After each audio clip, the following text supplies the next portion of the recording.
Salut la team, j'espère que vous allez bien. Bienvenue dans cette vidéo recette spéciale sèche. Aujourd'hui, je vais vous partager 4 recettes, un petit déjeuner, un low carb, un post-training et une collation. Vous allez voir, c'est des recettes qui sont simples, rapides à faire. Le but, c'est pas de vous faire top chef ici dans cette vidéo. Vous allez avoir des astuces pour gagner du temps et manger un peu plus équilibré, un peu plus sainement, avec surtout des recettes qui sont copieuses, rassasiantes, sans exploser le total de calories. Parce que je vous rappelle, pour faire une perte de poids, il vous faut créer un déficit alimentaire. Et avant de commencer cette vidéo, je vous renvoie juste ici sur 7 conseils spéciaux sèches, perte de poids, qui vont vous aider à optimiser vos entraînements et votre nutrition, et vous comprendrez encore mieux le système de celle-ci. Le petit déjeuner, des recettes à l'asiatique, une omelette et des mini cups peanut butter. Ces recettes, vous pouvez soit les manger dans la même journée, elles n'ont pas vocation à vous faire réellement une journée type, vous pouvez les prendre très bien de manière séparée sans aucun souci. Elles se basent sur un principe alimentaire qu'on a également dans notre application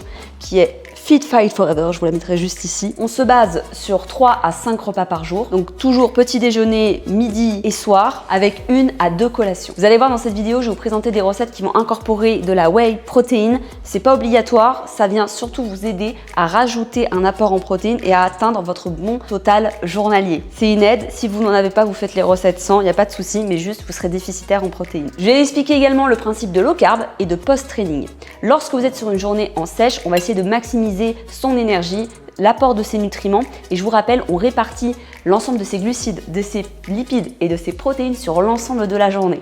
Donc s'il y a un repas qui est un peu plus pauvre et un repas qui est un peu plus riche, c'est pas grave, tant que ça s'inscrit dans l'ensemble de votre journée. Les post-training, ce sont des repas qu'on mange plutôt après l'entraînement. Ici, vous allez avoir la recette à l'asiatique. C'est une recette de pâtes, crevettes, coco, soja et brocoli. C'est un repas que vous pouvez manger autour de l'entraînement. Par exemple, nous en ce moment on s'entraîne le soir, donc le post-training il va plutôt s'orienter le soir. Vous pouvez très bien le prendre le midi. Il va être plus riche en glucides, notamment après l'entraînement, on a souvent un peu plus faim, ce qui permet justement de se récompenser de sa séance. Le low carb, ici ça sera une recette avec une omelette au jambon et une petite source de glucides et de fibres qui seront les lentilles. Vous pouvez très bien accompagner ça avec d'autres légumes, ce que vous voulez. Les recettes que je vous donne là, vous adaptez et vous les approprier. Parce que je sais qu'il y a toujours un aliment qui ne plaît pas à Pierre, Paul ou Jacques. Les repas low carb sont souvent plutôt le midi.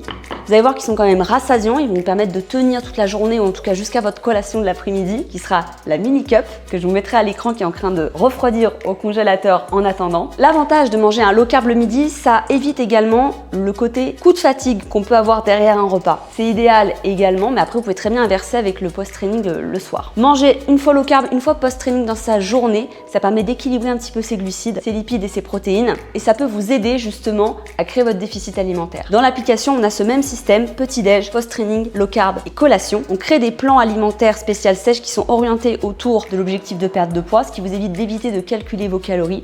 Et si vous souhaitez calculer vos calories spécifiquement à vous, c'est une deuxième option, il faut calculer vous-même. Vous avez cette deuxième vidéo où je vous ai tout expliqué, récapitulé. Bref, trêve de blabla, cette intro était déjà assez longue, passons aux recettes. C'est parti! On va commencer par le petit déjeuner. Pour ça, on va avoir besoin de 140 g de yaourt végétal, de votre choix et de préférence sans sucre ajouté. À ça, on rajoute 20 g de whey vanille, c'est facultatif. Si vous n'en avez pas, vous pouvez ne pas le mettre. Ça permet surtout de rajouter des protéines à cette recette. On mélange le tout. Vous pouvez mettre de la whey vanille, choco, coco, vraiment après ça c'est vous qui choisissez de la marque que vous voulez. Moi j'ai un sponsor qui est MyProtein, mais en soi vous pouvez mettre la whey de votre choix. La whey vient surtout équilibrer la recette et rajoute de la satiété. À côté de ça, on va créer notre muesli maison. 30 g de flocons d'avoine, 10 g de graines de chia, 10 g de noix et 10 g de chocolat noir. On vient mélanger le tout pour que notre muesli soit bien mélangé. On vient déposer notre muesli sur une partie de notre bowl et on finalise avec une demi-banane. C'est rapide à faire, c'est hyper gourmand, c'est protéiné et ultra rassasiant pour le matin. Vous avez tout ce dont vous avez besoin, des glucides, petite charge de lipides et surtout en rajoutant de la whey, on a des protéines. Recette suivante.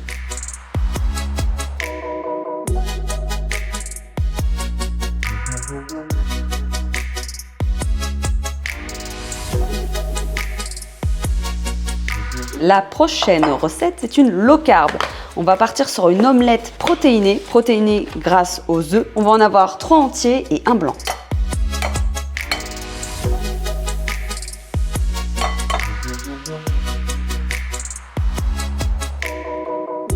On va rajouter un petit peu de sel, un petit peu de poivre et on va venir battre les œufs. Donc ça va être une super recette. Moi, je suis intolérante aux œufs, je vais pas pouvoir la manger, je vais la donner à Thibaut, mais vous allez vous régaler. Ok, maintenant, passons à la cuisson. On va prendre une grande poêle, on va mettre un soupçon d'huile d'olive. Une fois que notre poêle est bien chaude, on va venir mettre notre omelette. On baisse la température et on va la laisser cuire à feu doux. On va venir couper un petit peu d'oignon rouge pour cette recette. Après, vous adaptez franchement en fonction de vos goûts. L'avantage d'une omelette, c'est qu'on y met vraiment ce qu'on veut en termes de protéines additionnelles, sachant que les œufs sont déjà protéinés, de condiments. Il n'y a pas besoin d'être un grand cuisinier, c'est vraiment de la cuisine de tous les jours. On émince en petits carrés. On garde les restants d'oignons pour une prochaine recette. Et on va venir couper des petites lamelles de poulet qu'on viendra mettre dans notre omelette pour ajouter de la texture. Vous pouvez prendre du jambon de poulet pour aller plus vite. Vous pouvez prendre du poulet entier que vous aurez émincé. Ça, c'est vous qui choisissez. J'ai fait le choix, le parti pris de faire des recettes très accessibles à monsieur, madame, tout le monde. Alors, vous pourrez toujours mieux faire en termes de choix d'aliments, en termes de prix. Le but, c'est de trouver un juste milieu pour que ça puisse convenir à tout le monde. On part du principe que c'est grossier, parce que c'est pas Instagram tous les jours. Des fois, on est pressé et on va partir du principe que cette recette, c'est pour les gens pressés qui veulent bien manger. Pendant que notre omelette est encore en train de cuire, on va y rajouter un petit peu nos condiments, nos oignons rouges et notre poulet. Vous aurez toutes les informations de la recette à l'écran. Et après, on peut mettre les petites herbes aromatiques plus ou moins beaucoup, telles que je viens de le mettre. Là, l'omelette a un petit peu cuit, mais normalement, vos aliments peuvent s'intégrer directement à votre recette, un peu plus comme ce qu'on a ici, qui est un peu moins cuit. Ça, après, c'est vous qui choisissez. On va rajouter également donc 130 g de lentilles. Vous pouvez les prendre en conserve, c'est hyper rapide, c'est économique. Ça permet d'en avoir tout le temps sous la main. Ça rajoute des protéines sans trop rajouter de glucides. Ça va rajouter de la satiété. Il suffit simplement pour les conserves de bien les choisir avec le Nutri-Score et de bien les nettoyer.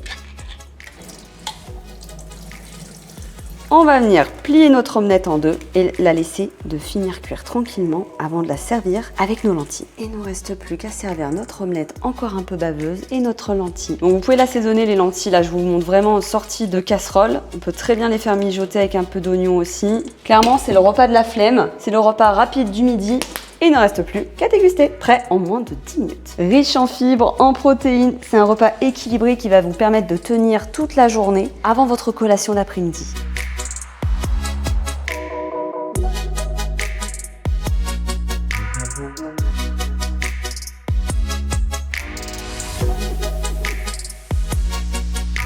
Pour cette recette, on va faire des spaghettis à l'asiatique. Pour ça, vous allez avoir besoin de spaghettis. Donc moi, je prends des spaghettis de riz parce que ce sont une version sans gluten. C'est des excellentes spaghettis. Moi, je les trouve à la vie claire personnellement. Au niveau texture et goût, c'est les meilleurs que j'ai goûtés. N'hésitez pas à me dire dans les commentaires si vous en avez testé d'autres. Sinon, vous faites avec des spaghettis classiques. Le sans gluten, c'est vraiment que pour les intolérances, les personnes qui ont des sensibilités. Ça fait pas plus maigrir, c'est pas forcément mieux. C'est vraiment fait pour les personnes qui ont des problèmes alimentaires. Un beau brocoli, regardez comme il est choupinou. Du lait de coco, c'est moins calorique que la crème de coco et tout aussi bon. De la sauce soja qui va venir rajouter justement un petit peu le côté salé et 150 g de crevettes. C'est parti. On va commencer par couper son brocoli en petits morceaux qu'on va faire cuire à la vapeur. Vous pouvez très bien aussi avoir une poêlée asiatique surgelée. Tant que c'est que de la 100% légumes, c'est parfait. Ça dépanne parfaitement, exactement comme pour les lentilles. Ou alors, vous pouvez prendre le légume de votre choix. Ici, ça sera le brocoli.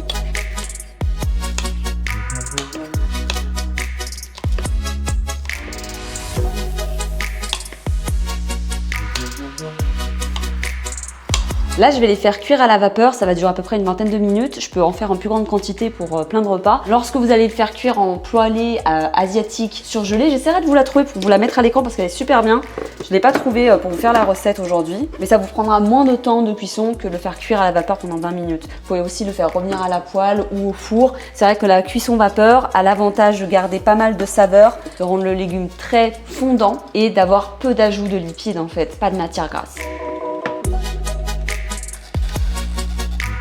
On ajoute les pâtes dans notre eau bouillante et on va laisser cuire pendant 8 à 10 minutes. Une fois que les pâtes sont cuites, on vient les récupérer. Vous allez voir, elles sont super bonnes ces pâtes. On récupère nos pâtes, on va venir ajouter 2 cuillères à soupe de lait de coco, 2 cuillères à soupe de sauce soja. On rajoute nos crevettes qu'on va juste faire réchauffer puisqu'elles sont déjà cuites et on va mélanger le tout. Une fois que nos légumes sont prêts, on va en récupérer 200 g et le reste on peut le mettre dans un tupperware pour un autre meal prep.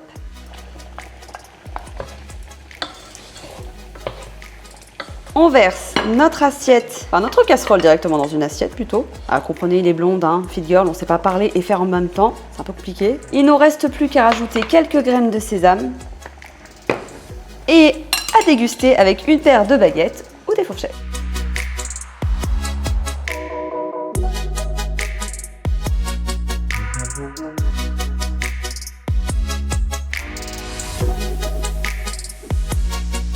Alors la prochaine recette, c'est les collations. On va avoir besoin d'un petit moule comme ceci, ou en tout cas ce que vous avez à la maison. On va faire des mini cups à base de flocons d'avoine, une couche de peanut butter et une couche de chocolat noir. Ça va être délicieux. Pour ça, vous allez quand même avoir besoin d'un mixeur. Dedans, on va y mettre dattes ou pruneaux. C'est vous qui décidez. Franchement, faut pas avoir trop d'a priori parce que c'est délicieux. Ça donne un petit côté sucré. Donc à peu près 70 g de dattes. Environ 40 g de poudre d'amande. Donc je vous mettrai à l'écran le total par cup, ce que ça fera. Là, on va pouvoir en préparer plusieurs, 40 g de flocons d'avoine et on va mixer le tout. C'est ce qui va nous servir de base dans nos cups. On est prêt? N'hésitez pas à vous y reprendre plusieurs fois en fonction de votre mixeur. Là, je vous avoue, celui-là, il est pas mal. Mais parfois, avec les dattes et les flocons, il faut mixer en plusieurs fois. Voilà. On a une base qui est un peu plus compacte qu'on va pouvoir mettre dans nos cups. C'est parti. On les aplatit. On essaye de doser la même quantité dans les petits pochoirs de manière indépendante. Dans un saladier à part, on va venir mettre 135 g de beurre de cacahuète. Vous en trouvez en magasin bio. Moi, j'en ai aussi de chez mon sponsor MyProtein. Je précise que cette vidéo n'est pas sponsorisée, mais à chaque fois, on me demande. On rajoute une cuillère à soupe de sirop d'agave, une cuillère à soupe d'huile de coco. Là, on sera riche en lipides sur cette recette. Et on rajoute de la whey vanille, à peu près 35 à 40 g. Et on va venir mélanger le tout. Ça doit nous faire une pâte homogène.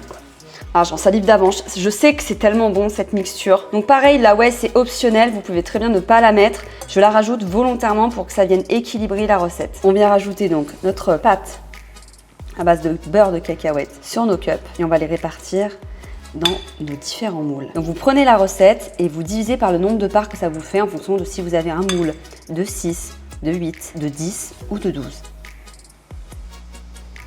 Pour pas gâcher. Mon petit chat, Alicia. Oui, oui, c'est bien ma petite, c'est bien. Oui, mon petit bout. Ah, chasse. Vas-y, conquiers ton territoire, mon chat. Impose-toi dans la nature. Vas-y. Lave les mains, bien sûr, après avoir touché petit chat. On est hygiénique par ici. Gourmand mais hygiénique. On va faire cuire notre chocolat au bain-marie, chocolat noir 85% idéalement. Et on pourra le rajouter donc en dernier étage sur nos mini-cups. Mini-cups, ça me fait penser aux mini-cums. Est-ce que tu as connu les mini-cums, Kylian? T'es trop jeune, toi. Mélissa, non, ne pleure pas, cette espèce de poupée, non, tu connais pas? Mélissa, non, ne pleure pas. Wow, wow, wow. Putain, le coup de vieux que ça me met là. On reprend nos cups et il nous restera juste à rajouter le chocolat fondu sur le dessus. Donc vous faites du mieux que vous pouvez, hein. Et on va finir avec un petit peu de fleur de sel sur le dessus. Et on les met au réfrigérateur pendant 10 à 15 minutes.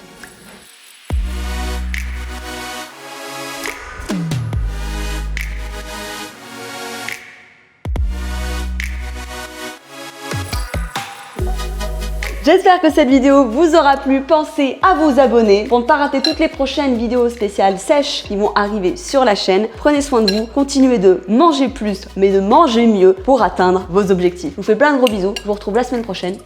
Ciao à tous.